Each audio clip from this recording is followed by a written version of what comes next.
You might not know about this, but Otoya and Karasu are actually one of the oldest duos in Blue Lock. They formed around the same time, or maybe even earlier than Isagi and Bachira, the fan favorite duo. Arguably, this duo might be the best in the entire series when it comes to compatibility, and in this video, I'll show you why. So hold on tight, because starting with Otoya and Karasu, we'll introduce you to every duo in Blue Lock within just a few minutes. Their partnership started when they first met during the Blue Lock entry exam. But funny enough, their first impressions of each other weren't exactly great. They actually thought the other was kind of a creep. But here's where it gets interesting. During the tag game, when Karasu became it, Otoya realized something while running alongside the other extras. Wasn't the calm and calculating Karasu kind of cool? On the other hand, Karasu saw Otoya's straightforward what you see is what you get personality as a perfect fit. Since Otoya doesn't hide anything, Karasu felt more comfortable having him as a teammate instead of other analytical Blue Lock players who might have hidden motives. Otoya, who just goes with the flow, and Karasu, who lived an ordinary life while admiring geniuses, ended up being the perfect match. However, the best thing they discovered during that game wasn't each other's personalities. What truly set them apart was their incredibly high play compatibility.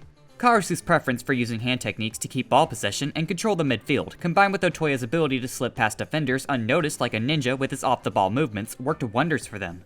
This is exactly why they're able to rack up so many goals even before the third selection, ranking 3rd and 4th among all Blue Lock survivors. Even Nagi, whose partnership with Reo could put them among the top-ranking duos in this list, acknowledged that Karasu and Otoya's teamwork was on a whole different level. This is because, unlike him and Reo, whose coordination is based on spur-of-the-moment inspirations, especially in the early stages of the story, Karasu and Otoya know their own abilities and mindsets so well that they have a clear idea how to bring out the best in each other. While Karasu is creating space and drawing attention to himself, Otoya's ninja-like movements make it easier for him to slip past defenders unnoticed. This strategy works for them almost every time. In fact, during the second selection, these two had the best passing and shooting success rate out of all the teams. Unlike most duos in Blue Lock, Karasu and Otoya have a mature partnership. They know themselves better than anyone, and because of that, they don't rely on anyone else. This ninja and crow duo are self-reliant egoists. And get this, they weren't even friends before joining Blue Lock. Their goals just happened to align so well that they naturally teamed up from the start of the second selection. Chigiri and Zantetsu's duo are quite similar to them in terms of knowing their abilities and how they should use them to their advantage. Unfortunately, we didn't see this duo in the main series, and it has been a really short one so far. But in the episode Nagi spinoff, during Nagi's match against Karasu and Otoya, we get a full glimpse of what's called the Chigiri x Zantetsu projectile. In this special move, Chigiri and Zantetsu enter the speed zone and run at full speed toward the goal at the same time to score. It is a hyperspeed chemical reaction born from their totally different speed types. It might seem like a meathead tactic, but it's still incredibly dangerous. Here's how it works. First, Zantetsu runs to the center instead of the side. When he and Chigiri cross paths in the middle, they time it perfectly to boost their speed even more. They don't even need precise passes. Just kicking the ball forward works because their speed lets them chase it down no matter what. Defenders have no clue which one will take the final touch, and by the time they figure it out, it's already too late. The Isagi and Bachira duo is one of the most exciting partnerships in Blue Lock. Their teamwork pulled us into the story and made things even more intense. Like Otoya and Karasu, their bond started right from the first episode and chapter in the ruthless game of tag. Remember when Isagi became it because Igarashi kept messing with him? He finally had the perfect chance to take revenge and end Igarashi's run in Blue Lock right there, but he chose not to. That's when Bachira noticed something different about him. He saw that Isagi wasn't just playing to survive. He wanted to beat stronger players too.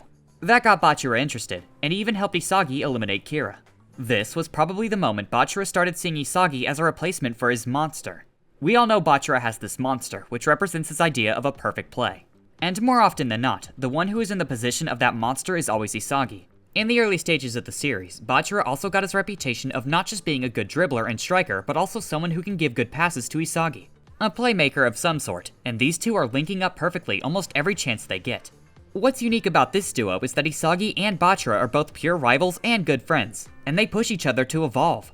When Bachira was stolen from Isagi and Nagi's team in the second selection, this duo realized something. All this time, Bachira had always feared playing alone. He wanted Isagi to save him, but this separation was still for the better. Bachira learned to fight on his own, and he trusted in himself to the point that both he and Isagi, who believed in Bachira even as an enemy, managed to make a play that surpassed Rin. Then came the U20 match, where they teamed up again. This time, Bachira entered his monster trance, fully embracing his ego and realizing that he was the final piece Isagi needed to break through. Bachira's healthy rivalry with Isagi, looking at you Rin and Kaiser, is something that we see even as enemies in the Neo Egoist League as Isagi chose Bastard Munchen and Bachira joined FC Barca. Even if they end up on separate paths, it's okay as long as they make sure they'll evolve in their chosen teams. And we're definitely going to see more of this duo in the upcoming U20 Cup. Even after Bachira lost to Isagi in the Neo Egoist League, the two made a promise to meet again as Egoist strikers aiming for the same goal. Quick timeout. Before we dive into the rest of the most egoistic duos in Blue Lock and reveal what happens when a pair of talented learners face off against duo geniuses, if you're enjoying the video so far, make sure to stick around until the end and hit that like and subscribe button. Alright, let's kick off! Aside from Bachira, Isagi has teamed up with a lot of players throughout the series. But the second most important duo on this list has to be the Isagi and Corona combo. This pair is one of the most dangerous in the Neo Egoist League, and they played such a big role in the match against Manshine City that Noah ended up siding with Isagi instead of Kaiser. But how did this duo even start? At the beginning of the Neo Egoist League, Bastard Munchen was a total mess. Players had three ways to survive. They could play for Kaiser, they could play for Isagi, or they could try to take over as the new king of the team. For Corona, the choice was easy. When his name was called as a starter for the Manshine City match, he immediately told Isagi that he was on his side. And it worked out perfectly. Corona linked up with Isagi, and together they pulled off their signature planet hotline play, dominating the field. During this play, Corona makes quick, short passes to Isagi as they weave through defenders with ease. This is possible due to Isagi's good read of the field with or without metavision, but the main contributor has to be Corona's weapons. Corona is a master at making fast, sharp turns. He trained this so much in the Neo Egoist League that his passes became so precise that it made it easier for Isagi to see the entire field.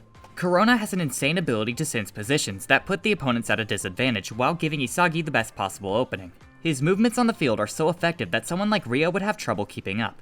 Noah himself pointed this out when he made Corona a starter. He knew Corona's speed and dribbling would be perfect for linking up with either Isagi or Kunigami, and he was completely right. In fact, during that same match, Noah made his choice and sided with Isagi over Kaiser. This led to an incredible play where Noah, Isagi, and Corona pulled off what looked like a three-man planet hotline. If Isagi and Corona's duo were a big reason they won against Manshine City, then Isagi and Hiori's partnership would be on another level. These two created a game-changing chemical reaction, pulling off an insane super goal against Ubers without even looking at each other. Isagi and Hiori first met up in the third selection tryouts, and even back then, you could tell they clicked. In fact, Hiori's presence made Isagi feel like he wasn't even in the brutal world of Blue Lock anymore. Their vibe was just that chill. Well, maybe Nanase had something to do with that too. But here's the thing, Hiori doesn't actually love soccer. Sure, he's incredibly skilled, but does he truly care about the game enough to give it his all? That's a different story. Hiori's parents were both top-tier international athletes. His mom was ranked second in Japan for the high jump, and his dad was a silver medalist in the All-Japan Judo Championships. But since they never reached the top, they put all their hopes on Hiori, pushing him to become the #1 football player in the world. It got so bad that Hiori even overheard them say they'd divorce if he didn't become the best. That pressure crushed him. He started to hate football, growing tired of everyone's expectations.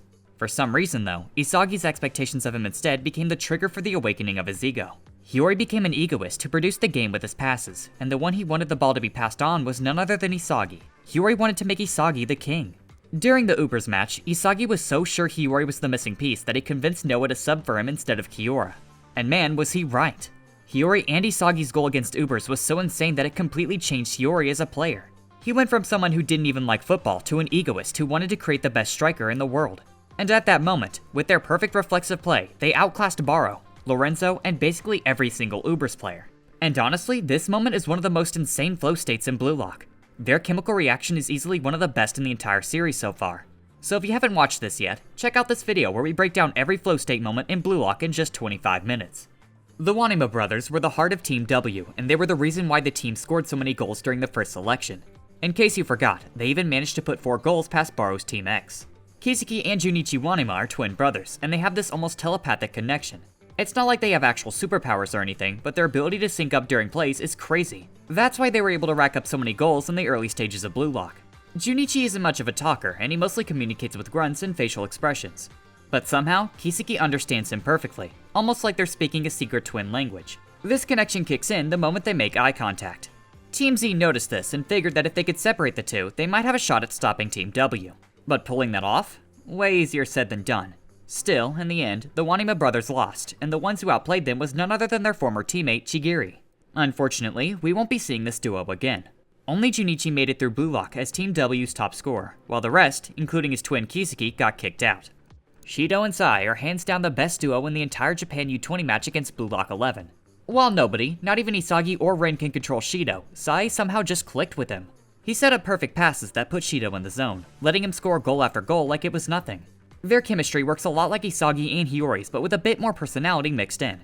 It's all about reflex times reflex. Sai's sharp calculated plays combined with Shidou's insane physical abilities created some of the craziest plays in the game. It's a Prodigy meets demon moment. For Shidou, football isn't just a sport. It's like a biological instinct. Scoring goals are the explosion, and these explosions are the same as creating life itself. Sure, this explains why he doesn't think much of his actions and can go all violent if he wants, but with Sai, this chaotic side of him can be controlled. In simpler words, Sai is Shidou's enabler. He can bring out the best in Shidou because no matter how crazy Shidou's vision of a goal is, Sai has the magic to make it happen. He can pass it directly to Shidou's feel-good spot, the spot he wants the ball to be in. Sai even handpicked Shidou over his own brother. Originally, he wanted Rin to be the best striker while he supported him as the best midfielder. But since Rin rejected that idea and even told Sai he wasn't his brother anymore, things went south. They went head to head, and Rin had to face the truth. Sai didn't need him anymore. And the one who best fits Sai's image of the best striker in Blue Lock at the time is none other than Shidou. Their chemistry is so strong that it even extends off the field, with Shidou literally flirting with Sai mid-game. Shidou x Sai might be wild, but this next duo, they take things to a whole new level. The Charles and Shidou partnership is literally called the ultimate pervert demon combo because these two little devils are just that compatible, especially personality-wise. Throughout the Neo-Egoist League, Loki wanted someone who could sync up with Charles, someone who could push him to awaken as a player and help him surpass Noah. The problem? Charles has this contrarian personality where he loves doing the opposite of what he's told or even what makes sense. This shows in his gameplay too. Instead of passing to the most logical spot, he aims for what he calls his ultimate contrarian spot, a weird but dangerous passing option that only works if the right person connects with it. And guess what? During the match against Bastard Munchen, that person turned out to be Shidou. See, Shidou has his own feel-good spot, the place where he just knows the ball will come. And in the moment that neither of them expected, Charles' contrarian spot and Shidou's feel-good spot lined up perfectly. The ball landed right where it needed to be, setting off an insane chemical reaction, just like what happened with Isagi and Hiori. Shidou wasn't even looking at the ball, he was just sprinting toward his feel-good spot, trusting it would be there. This whole play is called the collision of peak performances. These two weren't even thinking, just following their own instincts and pleasure, and it resulted in a crazy goal.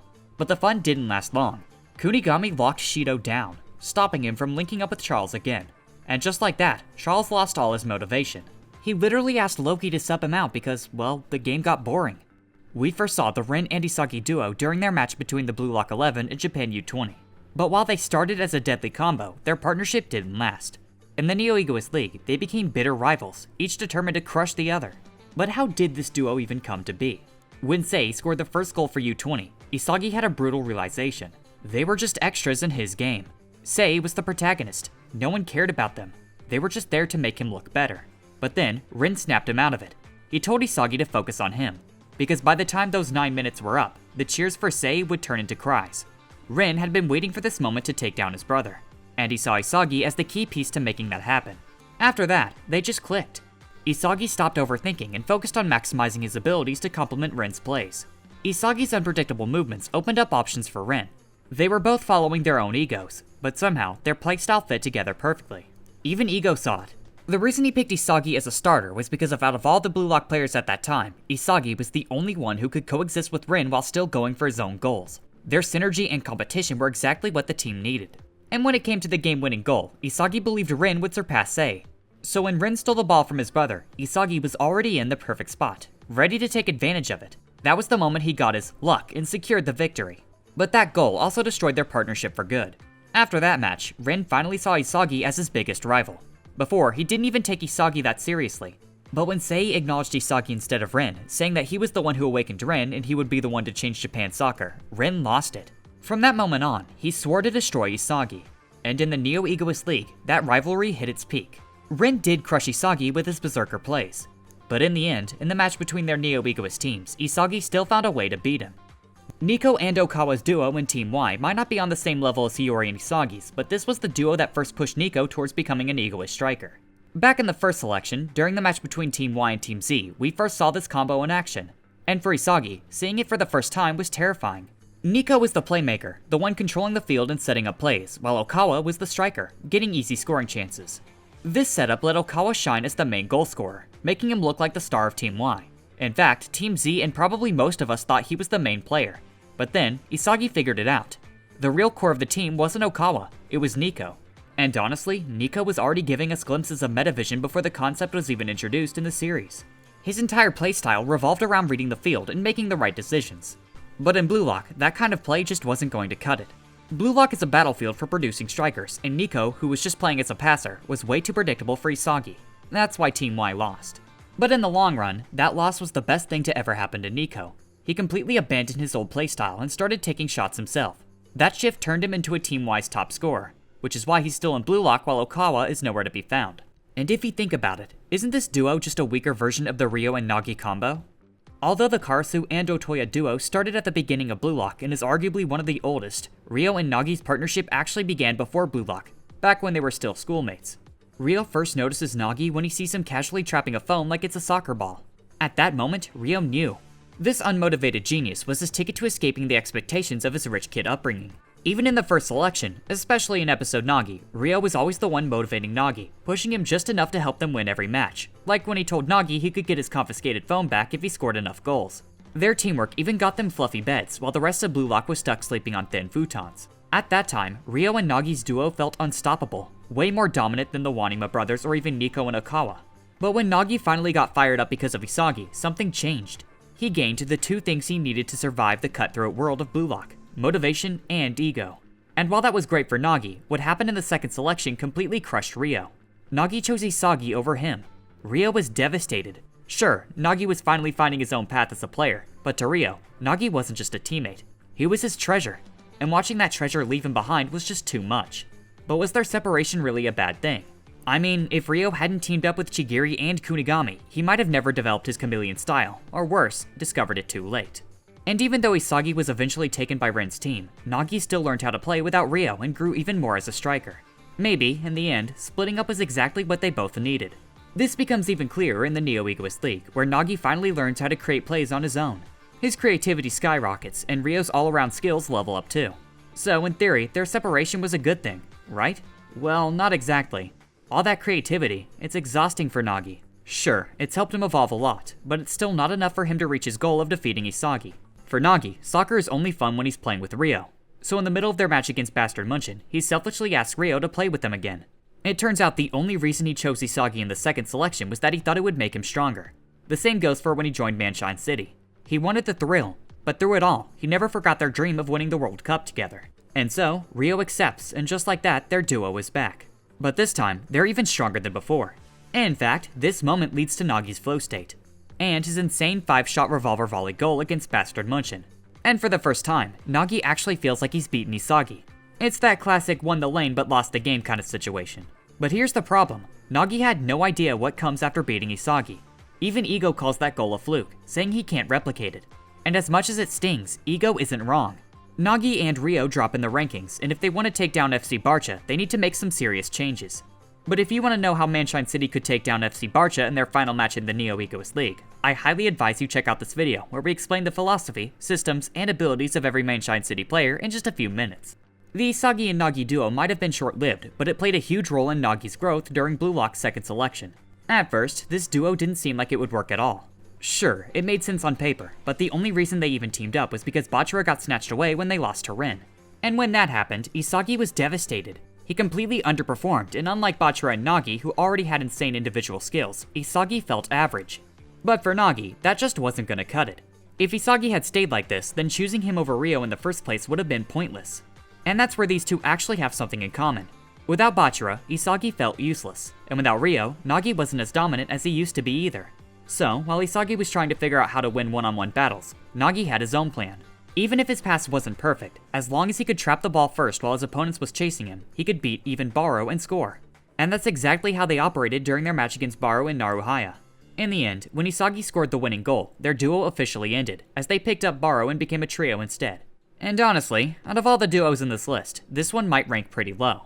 Now this duo isn't just making waves in the Neo-Egoist League, it's shaking things up for the International Bastard Munchen team too.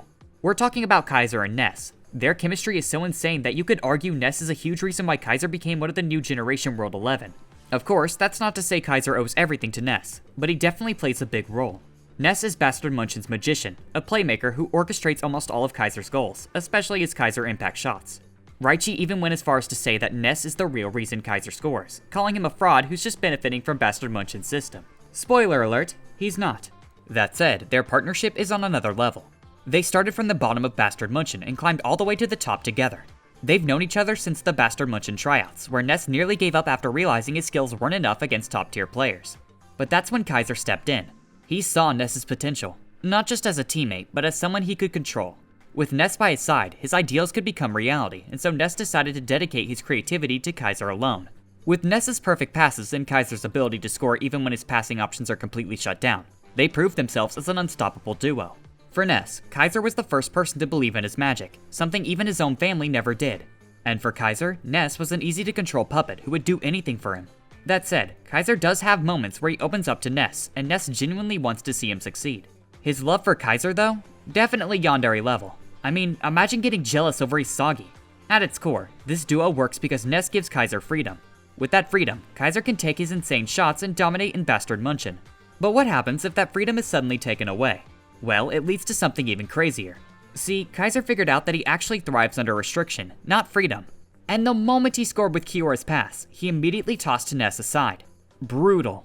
I mean, if Flow State Eyes are the strongest eye type in Blue Lock, then Ness's Devastated Eyes definitely aren't making the list of overpowered ones. Jokes aside, after their partnership crumbled, Ness completely lost his way. He couldn't adapt, and Kaiser's belief that he was useless only became more and more true. But in the latest chapters, their duo finally had a chance to reignite. Ness let go of his old self, the one who thought he could become the best in the world with Kaiser. During their last play against Parasex Jin, Ness rebelled. Instead of serving up the usual easy pass for Kaiser impact, he gave Kaiser something different. A pass that forced him to work for it. A challenge. He believed that if Kaiser could take it, then maybe, just maybe, they could start playing together again. But Kaiser messed up. He didn't realize that Ness had changed. He still saw him as worthless. And in that moment, Isagi, who actually saw Ness as an equal, read the play, took the pass, and scored the winning goal for Bastard Munchen. But hey, ever wonder what else happened when Kaiser ditched his little puppy? The Isagi and Kaiser duo is something that nobody saw coming. These two have been butting heads since the start. Kaiser ditched Ness and started playing solo, but that didn't mean he was suddenly cool with Isagi. They've been at each other's throats for so long that the idea of them teaming up was straight up unthinkable. I mean, right from the start, Kaiser clowned on Isagi. Back when they were training with Bastard Munchen, Kaiser literally interrupted his shot and humiliated him, dropping him to dead last in the team's rankings.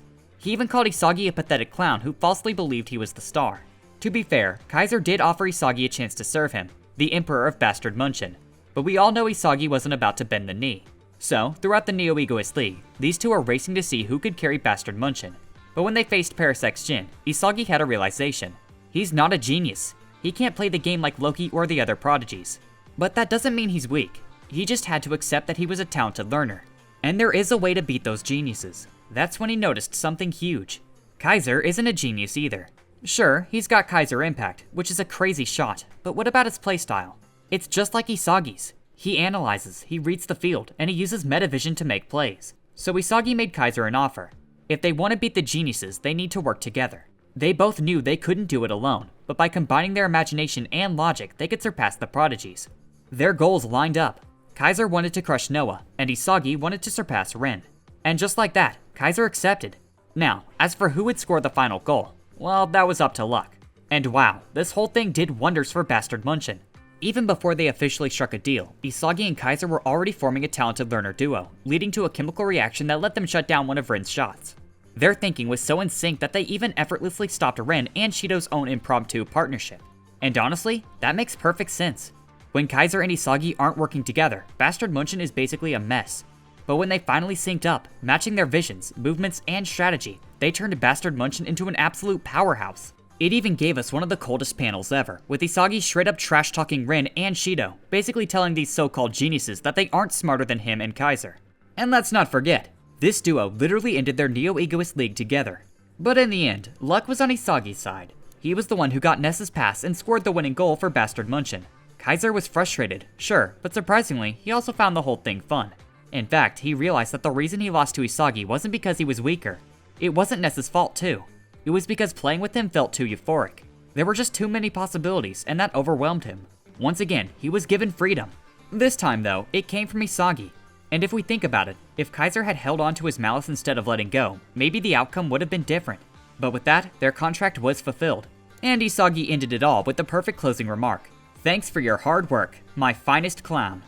When Isagi and Kaiser teamed up, Shidou actually had a brilliant idea. If they could work together, then he and Rin should do the same.